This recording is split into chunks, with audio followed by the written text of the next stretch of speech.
Last week, Thailand was rocked by the news that some American bullies had mauled their owner's 18-year-old brother to death in his own home. It was the country's second bully-related human death in just 6 weeks. In November last year, I adopted a dog that, by eye at least, very much falls into the dangerous breed category. A dog I'll almost certainly never be able to bring back to Europe. This dog. In this video, we'll discuss whether she's lived up to the negative stereotypes of a dangerous dog and find out just what breed she is exactly. So, is she dangerous?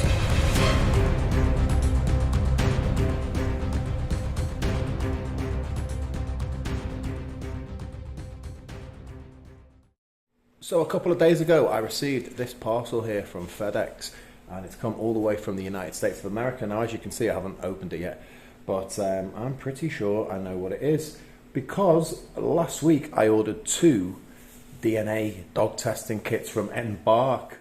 So to the best of my knowledge, Chang was born on June the 12th, 2024. 2024, that's this year, isn't it? So 2023. When Chang was 8 weeks old, she was given to a guy I know that basically her mom met her dad because this guy helped to introduce the 2 owners. So as a reward for introducing them, he was given one of the litter, and it was Chang. She's supposed to be 50% American Staffordshire Terrier, because that's what her mum is supposed to be, and 50% American Pit Bull, because again, that's what her dad's supposed to be. But her dad, as far as I know, was or is owned by a Thai man and lives somewhere a few kilometres from here. If you saw my last video, which was a good couple of months ago now, you'll remember that I bought this car. Now, I just wanted to say that so far it hasn't given me a spot of bother. Now, that said, I haven't done a huge amount of driving. When I bought it, it only had about enough gasoline to do about 19 kilometres, and it had done 24,523 as I sit here now. Right now, I'm filling it up for just the second time, so I had to fill up that day, and it's now done 25,252 kilometres. Which means that out of that 1 tank of diesel, I got 729 kilometres. Which seems pretty good to me. I don't know, you tell me, is that normal, is that good? Originally, what had happened, and I put this in an earlier video, but what happened was, when I saw Chang, I thought she was so beautiful, and he said to me, I think one of her brothers might still be available, and I'll get on. And so I ended up talking to the guy that owned her mum, Spanish guy. He'd imported her mum from Spain. She was an American staffy, and he said, yeah, I've still got one. He said, basically, I'm thinking of sending it to my girlfriend's farm on the mainland, because we're going to have too many dogs. He said, but if you want to buy it, you can have it for 10,000 baht. So I went to see it on August the 12th, I believe it was, and he said that it was exactly 2 months old that day, which is why I now say that June 12th is Chang's birthday, because this is Chang's twin, brother, whatever you want to say, from the same litter. Just so you know, he said he's the big boy, he's going to be big. He said the mum's 35 kg. Fucking mosquitoes. He said, just so you know, this is going to be a very big boy. He said the mum's 35 kg. He said the dad's 50 to 55 kg. He said, and this is the biggest boy. So he said, you're looking at a big dog. Now, that wouldn't bother me, to be honest, but because I've already got the Labrador, I didn't want some big, as well at the time, American bullies and that were getting a lot of bad press they were about to get banned in the UK. And I just thought, I don't want to leave her alone, the Labrador, with this big bruiser. She's not a fighter at all. She can't fight. She doesn't know what to do, and so I would have to keep him. So I just decided, you know what, he's a bit too big. But then over the next few months, I started to build a little bit of a bond with his sister here, Chang, because she was living with a guy who I didn't see him that much because he was never home, but I had to go next door to his house every day, and she was stood right there at the window, and I had his number, and so I got onto him and said, look, any chance I can just start popping in and play with your dog and take her out for a walk? I know him, like, he's not a stranger, nice guy. And he said, yeah, go for it. He said, that would be great. He said, there's a couple of other people doing the same thing, but she needs more attention. She was always in there on her own,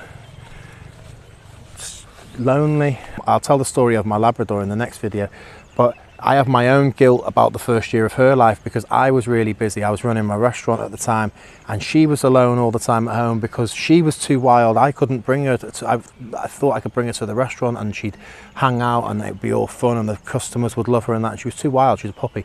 So it was the same thing for him. I could see he just wasn't able to give her the attention that she needed. And so I started popping in to see her almost every day, 5 minutes, 10 minutes, and then if I had time, which in all honesty wasn't that often, but if I had time, I would take her out for a walk, take her down the beach, do something nice with her. Can you come over here a little bit, please? She wears this t-shirt when we're in the field because she's got a bit of sensitive skin here and also on her side where there's not as much fur as there probably should be. So fast forward to mid-November, she's 5 months old. He's had her now for 3 months and he just decided, he came to me, I was hoping he would, and he came to me and said, look, I've seen you with your dog, I know you love your dog, I know you're going in and playing with her and taking her out for walks. Obviously I wasn't just going into his house without telling him. So he said, look, I think, you know, you might be the right person to say this to, but I don't think I can keep her. He said, it breaks my heart, but she's a little bit wild. He told me stories about his other dog and she was a soy dog. And he said, man, I adopted her off the street. And he said, she's never once ever done a wee or a poo in my house. He said, she just understood not to do it. He said, I went on a visa run one time and kept her locked inside. He said, I was gone for 18 hours. He said, I came back, she hadn't even jumped up on my bed. He said, she hadn't done anything to annoy me. There was nothing to be angry about. He said, with this dog, he said, if I go away for 5 minutes, he said, I come back. He said, the other day, he said, I went home and I was playing with her on the floor, and he said, I got a phone call from a client that was outside. So I went outside. He said, I forgot to bring my phone with me. He said, literally 5 minutes later, I went inside. She'd eaten the screen, 10,000 bahts worth of damage. So it can't go on. He said, she's just destroyed a second couch and blah, blah, blah. So he was like, you have a garden and stuff. Would you be interested in? We can't go this way because there's a big old, no, big old buffalo down here. So we're going to have to take a diversion. Let's take a bit of a diversion. No, we'll have to go another way. Come on, over here now. So, come on. So he said to me, look, it breaks my heart, but I don't really think I can keep her. And you seem like the right person to ask. Would you be interested? And look, I was very interested. Where's his face? Oh my God. So I took her, and the first day I brought her back after about 2 hours and said, she's too wild right now. She doesn't know anything about my house. She doesn't understand the rules. She doesn't react to her name. She doesn't know that she's not supposed to wee or poo in the house. You know, I don't want her to just be getting shouted at all the time. We had a start, and so the next day I came back and I took her, and she maybe lasted 3 hours. She was driving my Labrador mad. My Labrador hated her, so I had to keep them separate, and then that's not fair to the Labrador either because it's her house, and so I had to do it slowly, and after 4, 5, 6 days, I think, she spent the night. Now I put her in the crate. She slept in a crate. She cried a bit the first night, but the second night she didn't, and after that I've just kept her. So at first I was bringing her home every night, and then from the first night that she slept at my house, she's never not slept there again. So for those first few days or weeks, she was in a crate, big crate for sleeping, put a nice soft blanket underneath it, so some of which she ate and destroyed. She took a poo in it a few times as well. I was like, you dirty girl, pooing in your bed. But she learned pretty quickly not to do it, and then she was allowed out of the crate and she had the living room to herself at night. And again, there was a few times when she did things she wasn't supposed to do. But once she got the hang of that, she was let into the bedroom. And again, there was a few times when I woke up and she'd, you know, left an old dumpster truck in the corner or something, and the room was absolutely howling. I just need to put this in your mouth, I do. Oh, good girl. Yeah, good girl. Oh, very good girl. This is very, very good, yeah. Oh, you're trying to eat it? Don't try and eat it. Yeah, one more little go in here. I think we got 30 seconds already. Are you jealous? It's all right, love. It's okay. There you go. Okay. So when I first took her, I was a little bit wary of, I mean, clearly she was very wild, but I was kind of hoping that it was just through lack of attention and not because I've never had a pit bull before. So I was hoping that this wasn't just what they were like, where they're just disobedient and destructive. That's your handiwork down there, isn't it? That corner. That was you, wasn't it? It was. You beast. So when I first got her, she went through 4 or 5 dog beds, most of which were bought by my mum, to be fair. And if she was left alone, she would just chew up shoes and anything else that was left lying around. That said, the Labrador was no walk in the park for the first 18 months either. In fact, she was a lot more destructive than this dog is. So I said to the guy that used to own her, what is the special word that you used when it was time to go out for a wee-wee? Didn't I? There was no special word. He said she just did whatever she wanted. He said she's mental. It has to be said, very, very quickly she, was sitting down, giving the paw for a treat, going outside for a wee. She couldn't be in the same room as my Labrador for weeks and weeks and weeks. Every day I tried, probably 15, 20 times, and within 5 minutes, my Labrador would be just freaking out. And there was times when I thought, am I going to have to get rid of her? Because my Lab was 8.5 at the time, and it's like, I'm not going to ruin the end of her life for this dog. That was a problem at the start, wasn't it? Biting, I forgot about that. Biting all the time. Everyone, all the time. You couldn't do this. It was just Biteville, wasn't it? And then it took a long time as well. It took over a month, that didn't it? It took a very long time. She doesn't do it anymore. Oi, what are you doing? That is naughty. Now this is not allowed normally. This is not allowed. What are you doing? You're showing off. You're showing off to the camera. You're not allowed up here. You're never. What are you doing? Looking. French kiss. Get down, love. Come on. Get down. Well, it doesn't seem to feel pain at all. Like, can run into a concrete wall and just like it's like it didn't happen. So there was no point in trying to punish her like physically. Any punishment has to sort of be like disappointment, if you get me, and it's kind of worked. Just her knowing that, like, come on, you're gonna have to go outside for a bit, and she looks like, like I shouldn't have done it, sort of thing. So she's got a good little heart, bless her. So on the 10th of August, the same day I took the DNA test, I went down to the local post office and asked them how much it would cost to send express to the United States of America. And they said it would be 1,600 bahts, which is about 50 euros or something. Well, no, it's not, but it's probably about 45 euros. So I said, is there a cheaper option? And they said there is, 444 bahts, and it'll take about a month. So I said, so I sent it cheapity cheap, and it got there on the 20th of August, so it only took 10 days. So for once, being cheap paid off. At the house, I'd give her like a 9 out of 10. She's very good at home now. Outside, easily distracted, very easily distracted. Around the house now, she very, very rarely does anything annoying. But when we go outside, she gets overexcited still. She's 32 kilo, and when she runs and her cheeks are like, and all you can see is teeth, people get the wrong impression, but I don't think, I can understand why they get the wrong impression, but I don't think she is actually being aggressive. Very, very interested in other dogs. Any dog we walk past, whether it shows an interest in her or not, she shows an interest in it. And sometimes they're in her face like, and she just stands there. Sometimes there's 4 of them, and she just stands looking at them.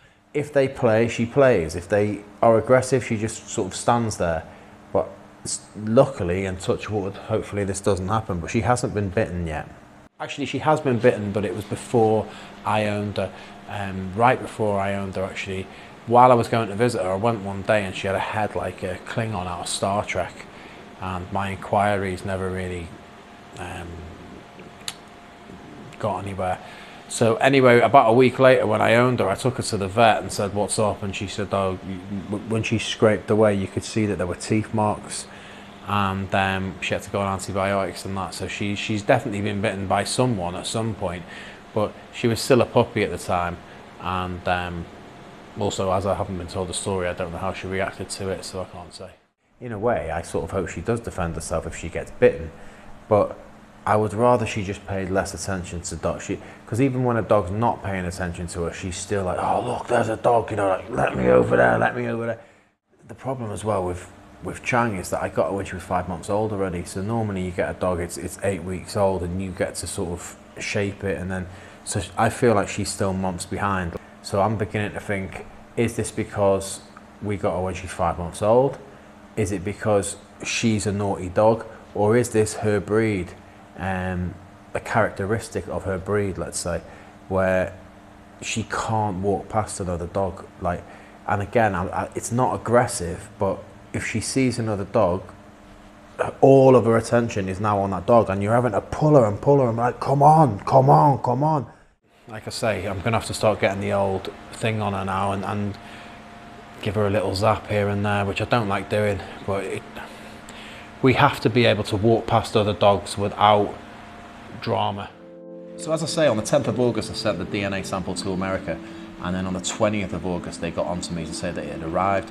On the 22nd of August, they got onto me to say that they began the analysis, and today they've just texted to say that they're diving into Chang's genome. Now what I can tell you is that I sent the old girl's DNA at the exact same time, and I got that genome email back on the 28th of August, and her full results were ready on the 31st of August, which is a week ago. So it's taken a little bit longer with Chang, but hopefully now that genome email's come in, we can expect the results in the next 2 to 3 days. If you are interested in what the results were for the older girl, please subscribe, because that is what the next video is all about. Is she dangerous?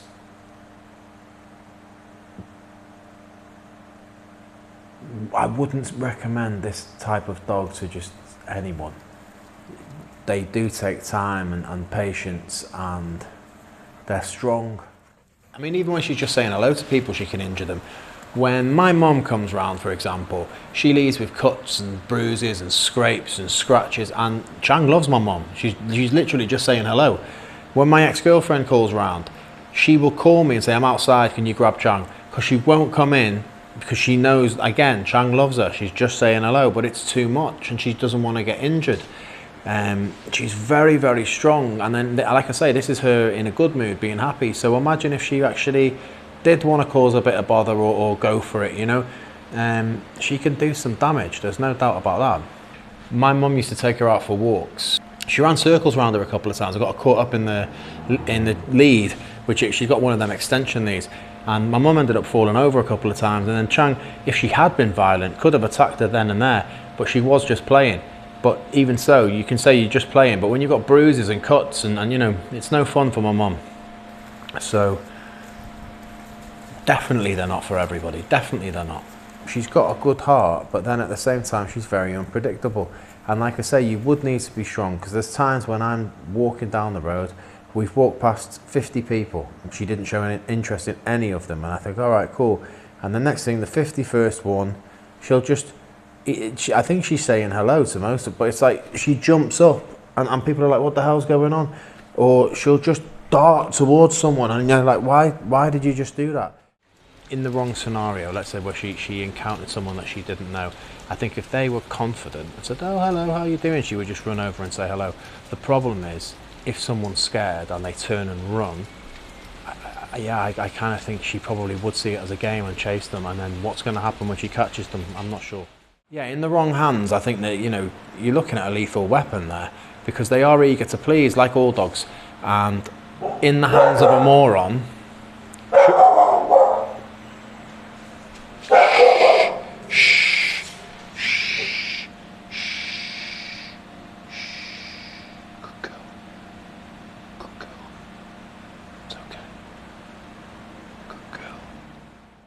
The dog's doing what it thinks will please its owner. So if it's being really aggressive or attacking other dogs or attacking people, I think these dogs would be, and like I say, maybe all dogs would be quite easy to train in that regard, but these dogs would be super easy to train.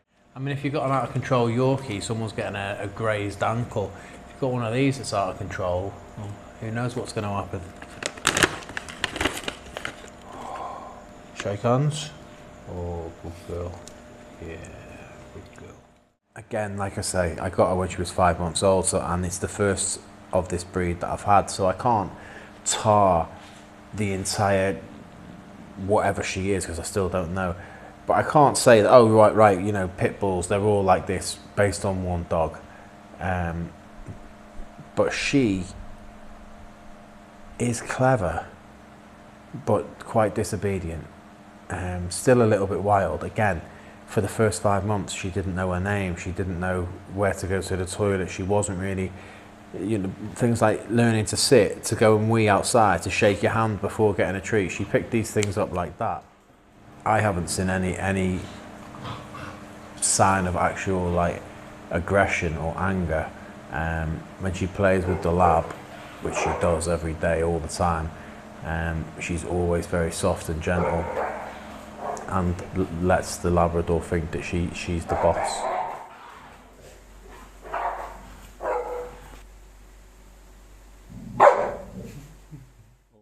Time will tell, hopefully. In 8 or 9 years, I'm telling you a story about her being a senior dog and she's never done one single aggressive thing. We're over a year in and so far she hasn't. But I have to acknowledge that the potential is there. Again, I can't speak for all dogs of this nature, but for her, she's a little bit too wild to just be, you couldn't just have her like walking around the street or something. Something would, there'd be drama, there would be drama. We have to bear in mind, she's still a baby. I mean, she's only 14 months old now, so she's still got a lot of growing up to do. The Labrador was a nightmare for the first 18 months. With any luck, in 6 months I'll be making a video and saying she's improved massively, and it was a load of fuss about nothing, weren't I? This is my house, 15,000 a month now. Samui's getting expensive. Okay folks, so the results are in and I must say I'm a little bit excited actually. It's Friday the 13th of September. I got the results late Wednesday night or early Thursday morning, so I woke up to them yesterday, but I didn't have time until now to do this. So from when they arrived to when I got the results, it took them about 22 days, 23 days, which is pretty much exactly twice as long as it took for the old girl, because I got her results like 12, 13 days ago now. So anyway, without any further ado, actually a little further ado, just a little recap in case you haven't watched the video and you just come straight to the results.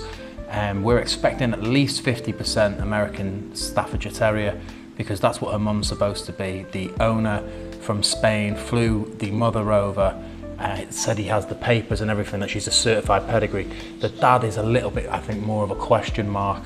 I wasn't really able to get much information about him, but apparently he was a purebred American pit bull, around 50 to 55 kg. So if that's true, we're looking at exactly 50-50 mix, whatever that may be. I'm clicking on the results right now. They're loading. It's time for your pup's reveal. Okay. Obviously, look, these things, I've seen people put up different videos on YouTube where they've tried 2 or 3 different companies and got 2 or 3 different results. I heard about someone sending in their own saliva and getting back that they were a Labrador. So anyway, let's find out. Okay, first thing that pops up, this is interesting. I don't know what the rest is going to be. 51.9% American Staffordshire Terrier. Pretty much exactly what we were expecting. The extra 2%.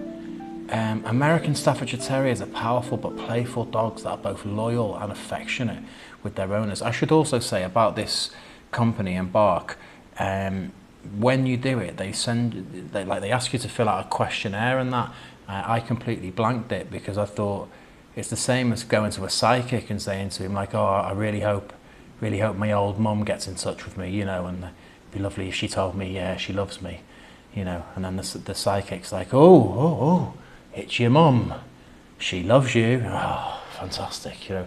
So I didn't fill it in because I didn't want to say to him, like, yeah, this is what I think. So I just left it all blank.